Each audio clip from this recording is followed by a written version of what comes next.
নবীজি বলছেন প্রত্যেক বস্তুর পরিষ্কার করার যন্ত্র আছে, আর অন্তরকে পরিষ্কার করার যন্ত্রই হলো আল্লাহ পাকের জিকির। যেমন সুবহানাল্লাহ। যেমন হযরত আব্দুল্লাহ ইবনে ওমর রাদিয়াল্লাহু তাআলা আন নবী সাল্লাল্লাহু আলাইহি সাল্লাম আন্নাহু কানা ইয়াকুলু লিকুল্লি শাইইন সিকালাতুন ওয়া সিকালাতুল কুলুবে যিকরুল্লাহ। তাহলে সব জিনিস পরিষ্কার করার যন্ত্র আছে, আর কালবের ময়লা পরিষ্কার করার যন্ত্র কি? আল্লাহ পাকের জিকির।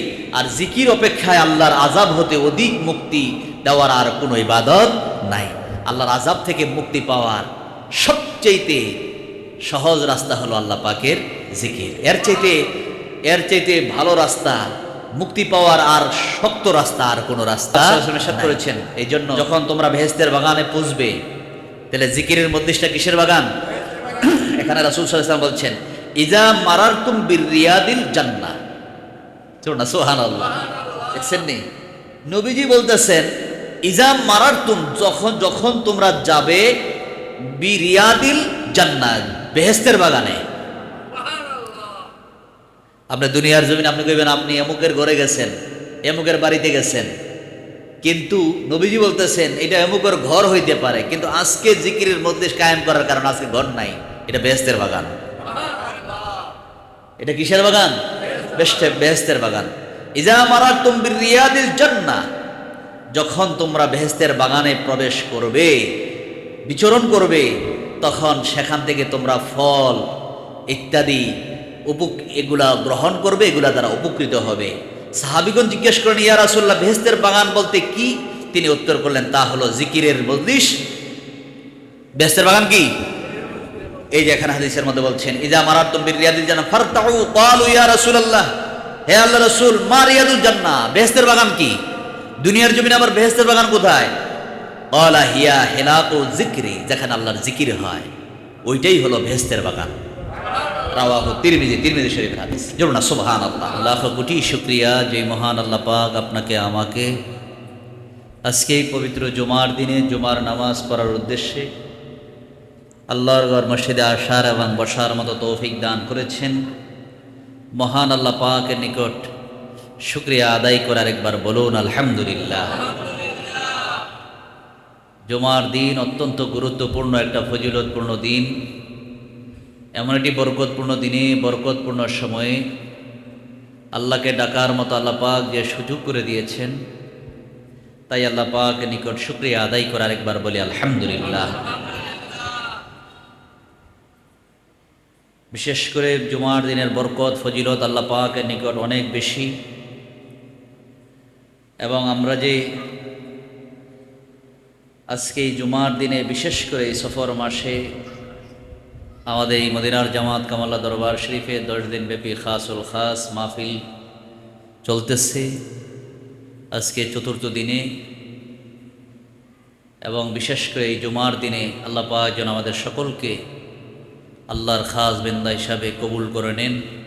জুমার দিনের পূর্ণ ফায়েজ বরকত আল্লাহ পাক, রাসূল আকরাম সাল্লাল্লাহু আলাইহি সাল্লাম বলেছেন, জুমার দিন আল্লাহ পাক অসংখ্য বান্দা বান্দির গুনাহ মাফ করে দিবেন। আল্লাহ পাক যেন আমাদেরকে তাদের কাতারে শামিল করে নেন। আমরা সকলে বলি আল্লাহুম্মা আমিন। আরেকবার বলি আল্লাহুম্মা আমিন। আমরা আজকে অল্প সময় জুমার খুতবার ভিতরে জিকির সম্পর্কে একটু আলোচনা করব। আল্লাহ যেন আমাদের সকলকে বোঝার মতো, আমল করার মতো এবং অধিক পরিমাণে আল্লাহর জিকির করার মতো আল্লাহ যেন তৌফিক দান করেন।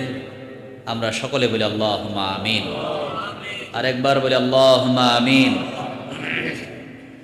আল্লাহ পাকের জিকির যারা করে তাদের মর্যাদা আল্লাহ বাড়াইয়া দেন। কেননা আল্লাহর জিকির প্রত্যেকটি মুসলমান তার সাধ্য অনুযায়ী জিকির করবে, কিন্তু আল্লাহর জিকির করতে হবে, আল্লাহরকে জিকির করা লাগবে। এখানে একটা হাদিসের উদ্ধৃতি দিয়ে বলছেন, মহান আল্লাহর জিকির প্রত্যেকটি মুসলমান নরনারীর প্রতি সাধ্য অনুযায়ী জিকির করা ফরজ। জিকির করা কি? কারণ আল্লাহ তো জিকির করতে বলছেন, তাহলে আল্লাহর হুকুম জিকির করা কি? ফরজ। এবং আল্লাহ পাক তার হাবিবকে লক্ষ্য করে ইরশাদ করেছেন, হে রাসূল, আপনি স্মরণ করুন এবং আপনার রব আল্লাহর প্রতি দিলে দিলে বিনীতভাবে ভয় বিজড়িত অন্তরে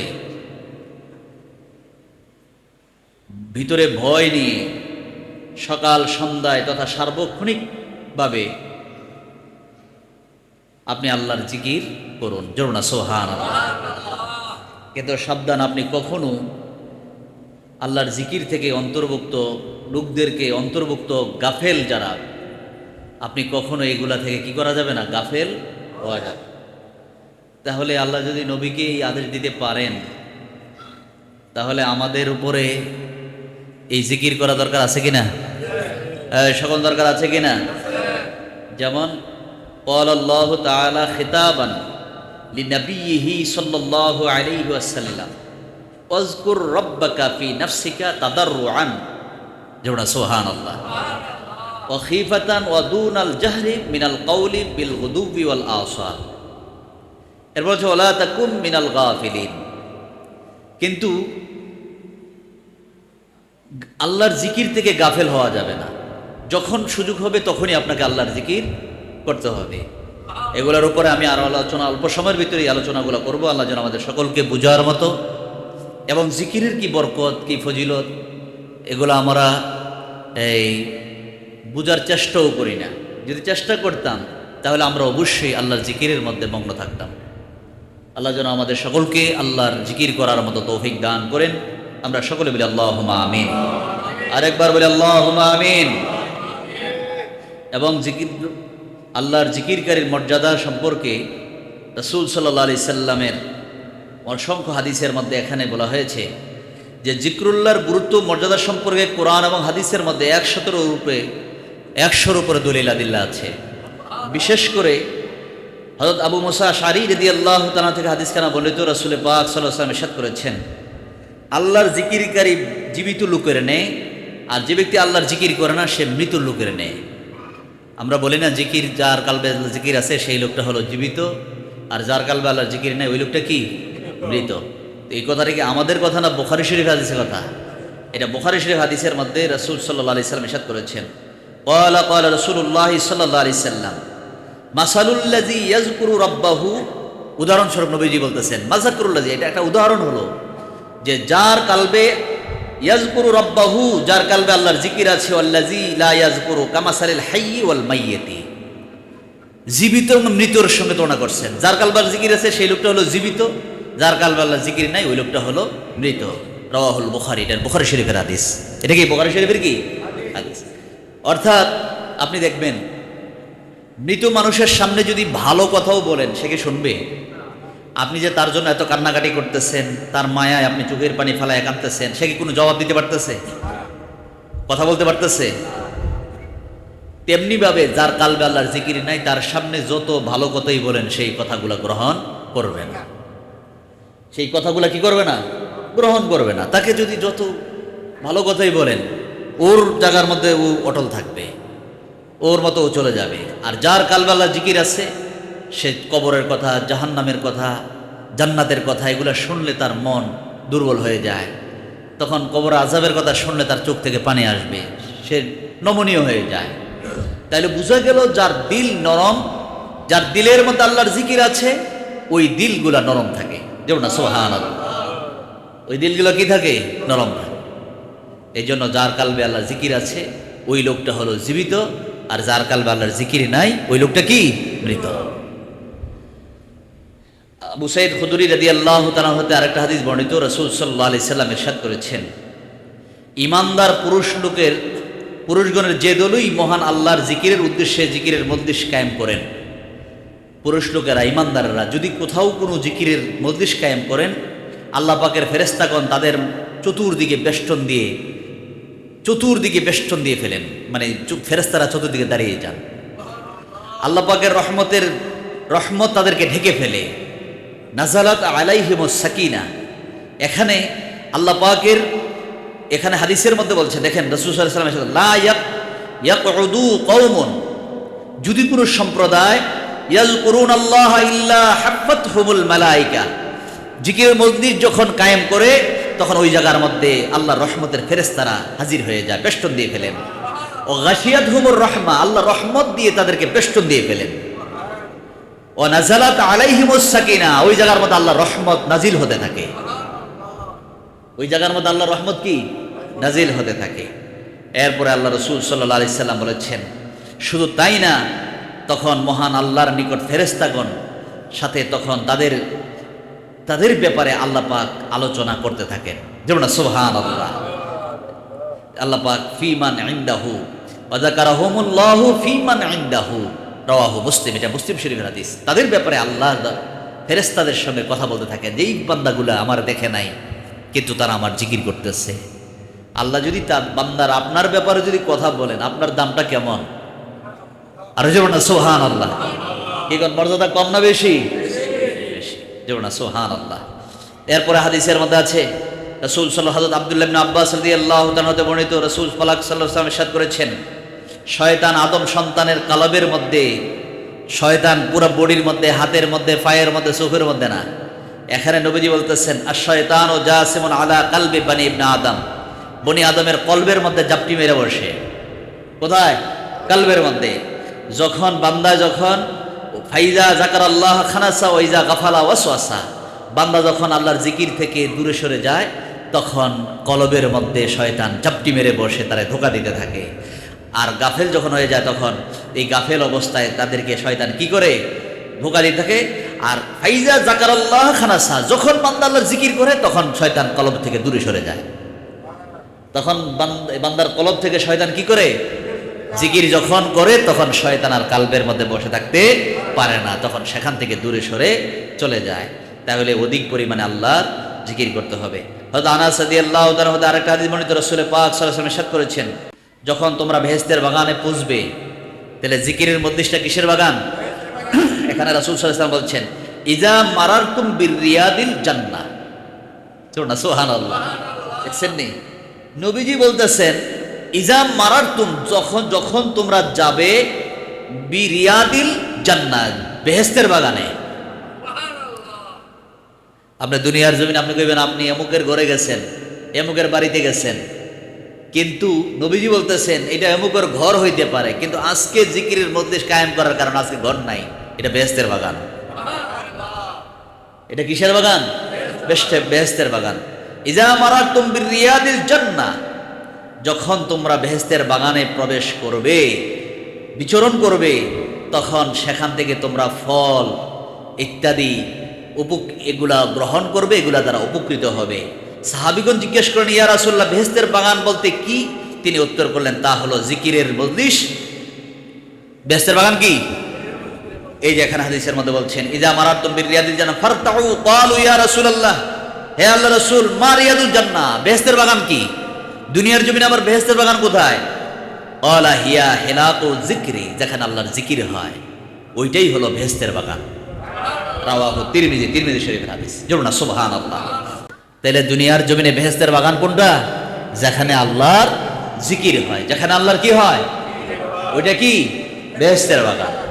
হযরত আব্দুল্লাহ ইবনে ওমর রাদিয়াল্লাহু তাআলা হতে বর্ণিত, রাসূল সাল্লাল্লাহু আলাইহি সাল্লাম ইরশাদ করেছেন, নবীজি বলছেন, প্রত্যেক বস্তুর পরিষ্কার করার যন্ত্র আছে, আর অন্তরকে পরিষ্কার করার যন্ত্রই হলো আল্লাহ পাকের জিকির। যেমন সুবহানাল্লাহ। যেমন হযরত আব্দুল্লাহ ইবনে ওমর রাদিয়াল্লাহু তাআলা হতে আনি নবী সাল্লাল্লাহু আলাইহি সাল্লাম আন্নাহু কানা ইয়াকুলু লিকুল্লি শাইইন সিকালাতুন ওয়া সিকালাতুল কুলুবি যিকরুল্লাহ। তাহলে সব জিনিস পরিষ্কার করার যন্ত্র আছে, আর কালবের ময়লা পরিষ্কার করার যন্ত্র কি? আল্লাহ পাকের জিকির। আর জিকির অপেক্ষায় আল্লাহর আযাব হতে অধিক মুক্তি দেওয়ার আর কোনো ইবাদত নাই।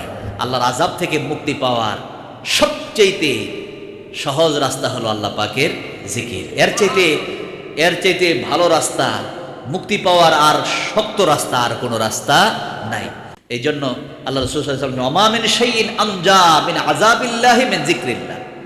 আমজা মানে কি? তোমাকে জিকির থেকে, এই জিকির তোমাকে জাহান্নামের আগুন থেকে, আযাবিল্লাহ আল্লাহর আযাব থেকে তোমাকে মুক্তি দিবে, মিন যিকরিল্লাহ আল্লাহর জিকিরের মাধ্যমে। আর যেমন সুবহানাল্লাহ, আল্লাহর জিকির আপনাকে জাহান্নামের আযাব থেকে কি দিবে? মুক্তি দান করবে। এটা রাওয়াহুল বাইহাকি শরীফের হাদিস।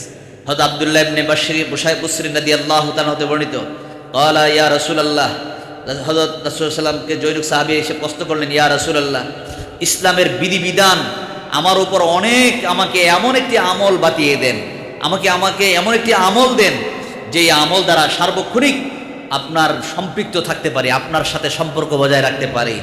রাসূল সাল্লাল্লাহু আলাইহি ওয়াসাল্লাম বললেন, তোমার জিহ্বা সদা সর্বদা আল্লাহর জিকিরের দ্বারা সিক্ত থাকবে, আর এই জিকিরই তুমি আল্লাহর সাথে সম্পর্ক হয়ে যাবে। জোরে না সুবহানাল্লাহ, আর জোরে না সুবহানাল্লাহ। তাহলে এই জিকির যারা বেশি বেশি করবে, আল্লাহ তাদের দাম, তাদের মর্যাদা বাড়িয়ে দিবেন। এবং রাসূল সাল্লাল্লাহু আলাইহি সাল্লাম বলছেন যে জিকির বান্দাকে আল্লাহর অধিক পরিমাণে যারা জিকির করে, সকাল সন্ধ্যায় যারা আল্লাহ জিকির করে, যেমন আল্লাহ পাক কোরআনের মধ্যে বলছেন, ইয়া আইয়ুহাল্লাযীনা আমানু যকুরুল্লাহা যিকরান কাসীরা ওয়াসাব্বিহুহু বুকরাতাও ওয়া আসীলা। সূরা আহজাবের মধ্যে 41 এবং 42 নম্বর আয়াত আল্লাহ পাক বলছেন, হে ঈমানদারেরা, হে মুমিনগণ, তোমরা অধিক পরিমাণে আল্লাহর জিকির করো, সকাল সন্ধ্যায় আল্লাহর জিকির, পবিত্রতার আল্লাহর মহান ঘোষণা তোমরা সকাল সন্ধ্যায়, যেমন আল্লাহর জিকির সুবহানাল্লাহ, আলহামদুলিল্লাহ, আল্লাহু আকবার, লা ইলাহা ইল্লাল্লাহ। এই যে এই জিকিরগুলো যদি আমরা করি, আল্লাহ আল্লাহ জিকির যদি করি, আল্লাহ মহান, আল্লাহ বড়, এই বর্ত প্রকাশ করছি, আল্লাহর তাসবিহ জিকির করছি, ইসমে আজমের জিকির করছেন, তখন এই বান্দার মর্যাদা, এই আল্লাহর অধিক পরিমাণে যারা জিকির করবে, আল্লাহ তাদেরকে দামি বানাই দিবেন। কেমন দামি বানাইবেন? আল্লাহ পাক কোরআনের মধ্যে আরো জায়গায় বলছেন, বান্দা তুমি যদি আমারে স্মরণ করো, আমিও তোমারে স্মরণ করো। যেমন সুবহানাল্লাহ, ফাযকুরুনি আযকুরুকুম ওয়াশকুরুলি ওয়ালা তাকফুরুন। আর তুমি যদি আমার কৃতজ্ঞতা প্রকাশ না করো, অকৃতজ্ঞ, তোমরা আমার কৃতজ্ঞতা প্রকাশ করো কিন্তু তোমরা অকৃতজ্ঞ হয়েও না। ওয়াশকুরুলি ওয়ালা তাকফুরুন, তোমরা ওয়ালা তাকফুরুন মানে কি, তোমরা অকৃতজ্ঞ হয়েও না, আমি তোমারে বানাইছি। অকৃতজ্ঞ হইয়া যাবা কোথায়? যাওয়ার মতো কোনো রাস্তা নাই। তোমরা আমার জিকির অধিক পরিমাণে করো, কেননা জিকিরের দ্বারাই তোমার অন্তরের মধ্যে কি আসে? শান্তি আসে। একটু আগে বলেছি, জিকিরের দ্বারা আলা বিযিকরিল্লাহি তাতমাইন্নুল কুলুব, জিকিরের দ্বারা তোমার অন্তরের মধ্যে কি আসে? শান্তি আসে। এবং রাসূল সাল্লাল্লাহু আলাইহি সাল্লাম, আল্লাহ পাক কোরআনের মধ্যে বলেছেন যে যেসব পুরুষ অধিক পরিমাণে অথবা যেসব নারী অধিক পরিমাণে আল্লাহর জিকির করে, আল্লাহ তাদের জন্য ক্ষমা এবং মহা পুরস্কার প্রস্তুত করে রেখে দিয়েছেন। যেমন সুবহানাল্লাহ, সূরা আহজাবের 35 নম্বর আয়াতের মধ্যে আল্লাহ পাক বলছেন, ওয়াযাকিরিনাল্লাহা কাসীরান ওয়াযাকিরাতি আ'আদ্দাল্লাহু লাহুম মাগফিরাতান ওয়া আজরান আযীমা। যেমন সুবহানাল্লাহ, আল্লাহ পাক বলছেন, বান্দা, ওই পুরুষ ও মহিলারা, তোমরা যদি বেশি পরিমাণে আল্লাহর জিকির করো, তাহলে তোমাদের জন্য আল্লাহ পাক ক্ষমা করে দিবেন এবং তোমাদেরকে আল্লাহ পাক পুরস্কৃত করবেন। আল্লাহ আমাদের জন্য কি করবেন? পুরস্কৃত করবেন। এবং জিকির আপনি হাঁটতেছেন, হাঁটা অবস্থায়, দাঁড়ানো অবস্থায়, বসা অবস্থায়, শোয়া অবস্থায়, আপনি শুয়ে শুয়ে আল্লাহর জিকির করেন, আপনি বসে রয়েছেন, বসে বসে জিকির করেন, আপনি হাঁটতেছেন, মনে মনে আল্লাহ আল্লাহ জিকির করেন, এতে কোনো সমস্যা নাই। যেমন সূরা আলে ইমরানের মধ্যে আল্লাহ পাক বলছেন, আল্লাযীনা ইয়াযকুরুনাল্লাহা কিয়ামান ওয়া কুউদাও ওয়া আলা জুনুবিহিম। আল্লাহ পাক বলছেন, তোমরা দাঁড়িয়ে, বসে, শুয়ে আল্লাহকে স্মরণ করো। জোরে না সুবহানাল্লাহ। আপনি হাঁটা অবস্থাও জিকির করতে পারবেন, বসে বসেও জিকির করতে পারবেন, শুয়ে শুয়েও আল্লাহর জিকির করতে পারবেন। আর জিকিরের সর্বোত্তম বাক্য রাসূল সাল্লাল্লাহু আলাইহি সাল্লাম বলেছেন, আফজালুজ যিকরি লা ইলাহা ইল্লাল্লাহ। তাহলে সর্বোত্তম জিকির কি? লা ইলাহা ইল্লাল্লাহ। আল্লাহ ছাড়া কোনো মাবুদ নাই, আল্লাহ ছাড়া কোনো উপাস্য নাই। তাহলে এই জিকির তাওহীদের জিকির, এই জিকির যারা করবে, আল্লাহ তাদের মর্যাদা কি করবেন? বাড়ায় দিবেন। এবং রাসূল সাল্লাল্লাহু আলাইহি সাল্লাম বলছেন, দুনিয়ার জমিনে দুইটা জিকির আছে, তাসবিহগুলা ছোট, কিন্তু এগুলার ওজন অনেক বেশি। এগুলার ওজন অনেক কি? বেশি। যেমন রাসূল সাল্লাল্লাহু আলাইহি ওয়াসাল্লাম বলছেন, কালিমাতানে খাফিফাতানে, রাসূল সাল্লাল্লাহু আলাইহি ওয়াসাল্লাম বলেছেন, আলাল লিসানে, যদি দুইটা বাক্য জিহ্বার মধ্যে তুমি অতি সহজ উচ্চারণ করতে পারো, সাকিলাতানে ফিল মিজান, তাহলে মিজানের পাল্লাকে তোমাকে কি করে দিবে? ভারী করে দিবে। হাবিবাতান ইলার রহমান, আল্লাহ পাক তোমার এই মিজানের পাল্লাকে ভারী করে দিবেন। সুবহানাল্লাহি ওয়া বিহামদিহি সুবহানাল্লাহিল আযীম, সুবহানাল্লাহি ওয়া বিহামদিহি সুবহানাল্লাহিল আযীম। কালিমা দুইটার নাম কি? সুবহানাল্লাহি ওয়া বিহামদিহি সুবহানাল্লাহিল আযীম। রাসূল সাল্লাল্লাহু আলাইহি ওয়াসাল্লাম বলছেন, কালিমাগুলা ছোট, কিন্তু এগুলার ওজন এত বেশি, আল্লাহ পাক মিজানের পাল্লাকে ভারী করে দিবেন। মিজানের পাল্লাকে, হাসরের ময়দানে মিজানের পাল্লাকে নেক দিয়ে আল্লাহ কি করে দিবেন? ভারী করে দিবেন। রাসূল সাল্লাল্লাহু আলাইহি ওয়াসাল্লাম বলছেন, কালিমাগুলা ছোট, কিন্তু এগুলার ওজন অনেক বেশি। ওজনগুলা, কালিমাগুলা দুইটার নাম কি? সুবহানাল্লাহি ওয়া বিহামদিহি সুবহানাল্লাহিল আযীম। যেমন সুবহানাল্লাহ। এবং রাসূল সাল্লাল্লাহু আলাইহি ওয়াসাল্লাম বলছেন, মান ক্বালা সুবহানাল্লাহি ওয়া বিহামদিহি ফি ইয়াউমিন মিয়াতি মাররা যে ব্যক্তি দৈনিক 100 বার যে ব্যক্তি পাঠ করবে সুবহানাল্লাহ, মান ক্বালা সুবহানাল্লাহ ওয়া বিহামদিহি ফি ইয়াউমিন মিয়াতে মাররা, যে ব্যক্তি দৈনিক 100 বার এই সুবহানাল্লাহ আলহামদুলিল্লাহ এই কালিমাগুলা পাঠ করবে, আল্লাহ রাসূল সাল্লাল্লাহু আলাইহি সাল্লাম বলেছেন তার গুনাহ যদি সমুদ্রের ফেনা পরিমাণও হয়, গুনাহসমূহ যদি সমুদ্রের ফেনা পরিমাণও হয়, তারপর ওই গুনাহসমূহ আল্লাহ তাকে ক্ষমা করে দিবেন। রাসূল সাল্লাল্লাহু আলাইহি ওয়াসাল্লাম বলছেন হুত্তাত খাতায়াহু ইন কানাত মিসলা জাবাদিল বাহরি। রাসূল সাল্লাল্লাহু আলাইহি ওয়াসাল্লাম বলছেন যদি সমুদ্রের ফেনা পরিমাণও হয়, তারপর ওই গুনাহসমূহ আল্লাহ কি করে দিবেন? ক্ষমা করে দিবেন। জরুর না সুবহানাল্লাহ। এবং রাসূল সাল্লাল্লাহু আলাইহি ওয়াসাল্লাম বলছেন যে ব্যক্তি দৈনিক 100 বার লা ইলাহা ইল্লাল্লাহ জিকির করে সকাল সন্ধ্যায়, যে ব্যক্তি দৈনিক যদি 100 বার এই জিকিরটা করে, রাসূল সাল্লাল্লাহু আলাইহি ওয়াসাল্লাম বলছেন মান ক্বালা লা ইলাহা ইল্লাল্লাহু ওয়াহদাহু লা শারীকা লাহু লাহুল মুলকু ওয়া লাহুল হামদু ওয়া হুয়া আলা কুল্লি শাইইন কাদির, যে ব্যক্তি একদিনে 100 বার এই জিকির পাঠ করবে তার জন্য বহু ফজিলত। তার মধ্যে রাসূল সাল্লাল্লাহু আলাইহি ওয়াসাল্লাম বলছেন 10 জন গোলামকে আজাদ করে দিলে যেই সওয়াব হয়, এই পরিমাণ সওয়াব আল্লাহ পাক লিখে দিবেন। 100 জন নেকি তার আল্লাহ পাক বলছেন 100 জন তার জন্য এমন পরিমাণ সওয়াব দেওয়া হয় যে তাকে যে শয়তান তাকে ধোঁকা দিতে পারবেন, আল্লাহ তাকে শয়তানের ধোঁকা থেকে আল্লাহ তাকে হেফাজত করে দিবেন। এটা বুখারী শরীফের হাদিস। শয়তানের ধোঁকা থেকে আল্লাহ তাকে কি করবেন? হেফাজতে রাখবেন। কিন্তু এর চেয়ে বড় নেয়ামত আর কি হতে পারে? এই জন্য যারা সকাল সন্ধ্যায় কালিমার জিকিরটা পাঠ করবে, আল্লাহ তাকে শয়তানের ধোঁকা থেকে কি করবেন? হেফাজত করবেন। এই জন্য আমরা বেশি বেশি করে যেন আল্লাহর জিকির করতে পারি। আল্লাহ পাক যেন আমাদের সকলকে কবুল করেন। আমরা সকলে বলি আল্লাহুম্মা আমিন। আরেকবার বলি আল্লাহুম্মা আমিন। এবং এই জিকিরের মধ্যে এই জিকিরকারী বান্দাদেরকে আল্লাহ দামি বানায় দেন। এই জন্য আমরা বেশি বেশি করে আল্লাহর জিকির করব। এবং রাসূল সাল্লাল্লাহু আলাইহি সাল্লাম বলছেন জিকিরের মজলিসের মধ্যে যারা যাবে ওই জায়গার মধ্যে আল্লাহর রহমত নাজিল হয়। ওই জায়গার মধ্যে আল্লাহর কি? রহমত নাজিল হয়। এখন এই আল্লাহর রহমত যেখানে নাজিল হয় ওই জায়গার মধ্যে তো আমাদের যাওয়া দরকার, কেউ ঠিক না? কিন্তু ওই জায়গার মধ্যে আমরা যাইতে পারি না। কেননা যেখানে যাইতে আল্লাহ নিষেধ করছেন ওই জায়গাগুলোর মধ্যে যাইতে আমাদের খুব ভালো লাগে। এখন আল্লাহ যেখানে যাইতে কি করছেন? নিষেধ করছেন। ওই জায়গাগুলোর মধ্যে যাইতে আমাদের কি লাগে? ভাল লাগে। কিন্তু যেখানে যাইতে বলছেন ওই জায়গার মধ্যে যাইতে আমাদের কি লাগে না? ভাল লাগে না। আল্লাহ বলছেন নামাজ পড়ো, আমরা কই নামাজ ভাল লাগে না। আল্লাহ কই জিকির করো, আমরা কই জিকির কি লাগে না? ভাল লাগে না। তাহলে আমরা উল্টাটা চলতে আমাদের কি লাগে? ভাল লাগে। কারণ ভাল লাগার কারণ হইল শয়তান আপনার কালবের মধ্যে ঝাপটি মরে বসে আছে। ওই জায়গার মধ্যে বৈশা বৈশা শয়তান আপনারে ধোঁকা দিতে থাকে। কেননা আপনাকে জিকিরের মজলিসে যাইতে দিবে না। কারণ গেলেই তো আপনি ভালো হয়ে যাবেন। অনেকে আছে আমি টুপি মাথা দিই না, দিলেই তো ভালো হয়ে জঙ্গল আসেন, এরকম কিছু কই না? কয় আমি এখনই টুপি মাথা দিতাম না, আরো কিছুদিন পরে, এরপরে আর এরা কিছুদিন পরে দাঁড়িয়ে রাখবো, এরপরে পাঞ্জাবি পরবো, এরপরে নামাজ শুরু করে দিব। কই এখন না, আরো পরে। কারণ এগুলো টুপি মাথা দিলেই তো আমার এখন ভালোই জন্ম লাগবো। কারণ অনেকে কইব তুমি টুপি মাথা দিয়ে কেমনে মিথ্যা কথা বললা, কি টুপি মাথা দিয়ে তুমি কিভাবে অন্যায়টা করলা? কারণ এই কারণে। কিন্তু না, আপনাকে আমাকে টুপিটা কি ওই ব্যক্তি পরে এই কারণে টুপি পরবেন না নবীজি পরছেন? হ্যাঁ, সবাই টুপিটা কে পরছেন? রাসূল সাল্লাল্লাহু আলাইহি সাল্লাম টুপি মাথায় দিয়েছেন। তাহলে আপনি যদি টুপি মাথায় দেন তাহলে খেয়াল করতে হবে আমার নবী এই টুপি মাথায় দিয়েছেন, আমি সেই টুপি মাথায় দিই, তাহলে এই টুপিটা হয়ে যায় সুন্নত। আর রাসূল সাল্লাল্লাহু আলাইহি সাল্লাম বলছেন আখিরি জামানায় যে ব্যক্তি একটি সুন্নত আদায় করবে আল্লাহ পাক তার আমল নামায় 100 শহীদের সওয়াব লিখে দিবেন। 100 শহীদের সওয়াব কি করে দিবেন? লিখে দিবেন। তাহলে টুপি মাথায় দেওয়া আখিরি জামানায়, যেই জামানায় মানুষ একজন আরেকজনের কল্যাণ চাইতে পারে না, ভালো চায় না, একজন আরেকজনকে তিরস্কার করে। কি কোন আছে না? আপনি যদি একটু ভালো হইয়া চলেন আপনারে তিরস্কার করে, আপনাকে এই হাসি তামাশার মধ্যে মজা করে এমন কথা বলে, আপনি মনে মনে ঠাট্টা করে এমন কথা বলে জবাবও দিতে পারেন না। কিন্তু রাসূল সাল্লাল্লাহু আলাইহি ওয়াসাল্লাম বলছেন এমন একটি সময়, ওই সময় তুমি যদি ওই সুন্নতটাকে ধরে রাখতে পারো আর ওই সুন্নতের উপর যদি তুমি কায়েম থাকো, ওই সুন্নতটাকে যদি ধরে রাখতে পারো, যে আজকে দিলাম কালকে দিলাম এমন না, সব সময় রাখতে পারো, তাহলে আল্লাহ পাক তোমার আমল নামায় 100 শহীদের সওয়াব লিখে দিবেন। আরো জোরে না সুবহানাল্লাহ।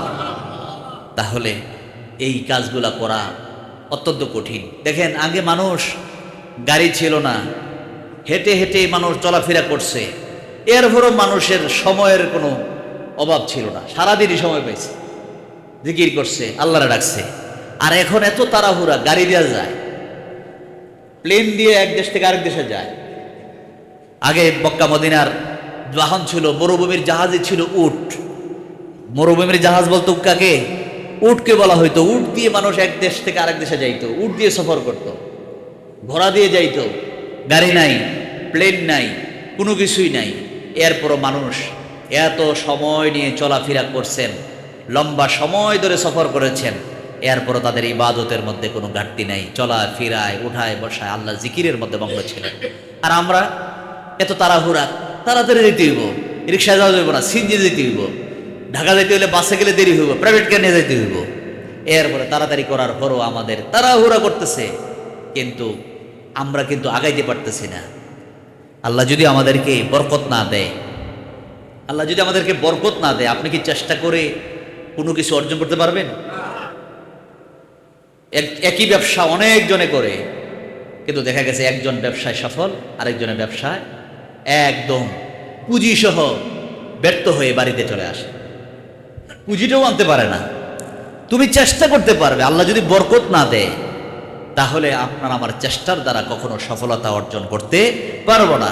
কিন্তু চেষ্টা করতে হবে, কিন্তু চেষ্টার মধ্যে বরকত দিবেন কে? আল্লাহ পাক বরকত দিবেন।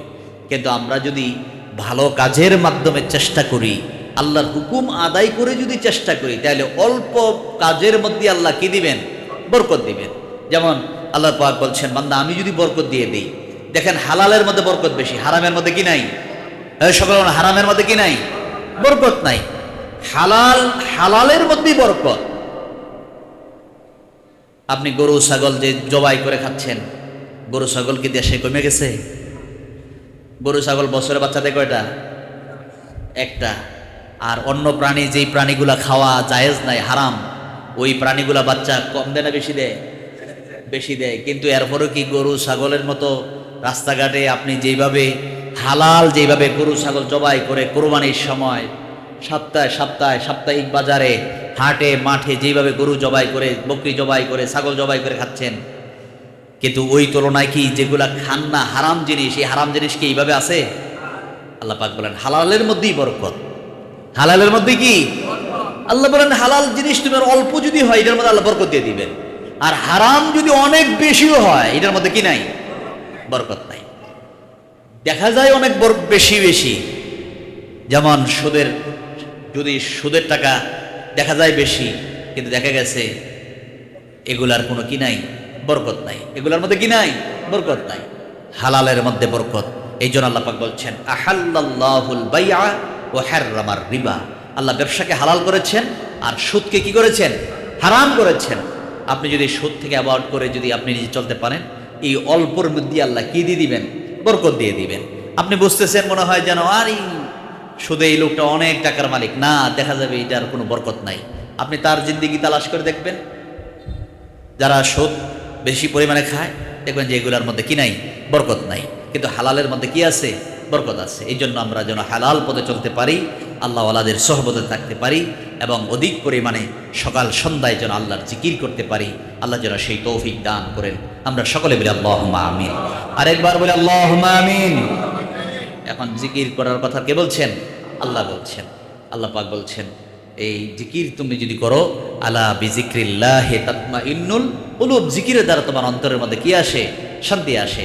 আর আল্লাহ আরেক জায়গায় বলছেন, ওই তুমি যদি ইতমিনান কালবের মালিক না হতে পারো, তাহলে তুমি কখনো পরিপূর্ণ কামেলে ইমানদার হইতে পারবে না। যেমন আল্লাহ পাক বলছেন, কাদ আফলাহা মান যাক্কাহা ওয়া কাদ খাবা মান দাসাহা। সফল তো তারাই যাদের দিলকে পরিশুদ্ধি করতে পেরেছেন, আর ব্যর্থ তারাই যাদের দিলকে পরিশুদ্ধি করতে পারে নাই। তাহলে দিলের পরিশুদ্ধি, আত্মশুদ্ধি অর্জন করার জন্যই সকাল সন্ধ্যায় এবং অধিক পরিমাণে আল্লাহর জিকির করতে হবে। আল্লাহ জিকিরের মধ্যে যেন আমরা নিমগ্ন থাকতে পারি, আল্লাহ যেন সেই তৌফিক দান করেন। আমরা সকলে বলি আল্লাহুম্মা আমিন। আরেকবার বলি আল্লাহুম্মা আমিন। এই জন্য আল্লাহ পাক যেন আমাদের সকলকে কবুল করেন। আমরা সকলে বলি আল্লাহুম্মা আমিন। এবং বিশেষ করে 10 দিনের খাসুল খাস মাহফিল চলতেছে, আজকে চতুর্থ দিন। আপনারা যারা পারেন সন্ধ্যার সময় থেকে রাত্র 10টা সাড়ে 10টা পর্যন্ত মাহফিল চলে। আপনারা প্রত্যেক দিন মাহফিলে আসতে পারেন এবং দূর থেকে যারা আসছেন, যারা আসার নিয়ত করেছেন, আল্লাহ যেন প্রত্যেককে এই দরবার শরীফের এই বাৎসরিক 10 দিনের খাসুল খাস মাহফিলে থেকে আল্লাহর নৈকট্য অর্জন করে আল্লাহর খাস বান্দা হয়ে যেন আমরা কবরে যাইতে পারি। আল্লাহ যেন সেই তৌফিক দান করেন। আমরা সকলে বলি আল্লাহুম্মা আমিন। আরেকবার বলি আল্লাহুম্মা আমিন। এইবার আজকের মতো আলোচনা এখানে শেষ করলাম। ওয়া আখিরু দাওয়ানা আনিল হামদুলিল্লাহি রাব্বিল আলামিন। আসসালামু আলাইকুম ওয়া রাহমাতুল্লাহি ওয়া বারাকাতুহু। যারা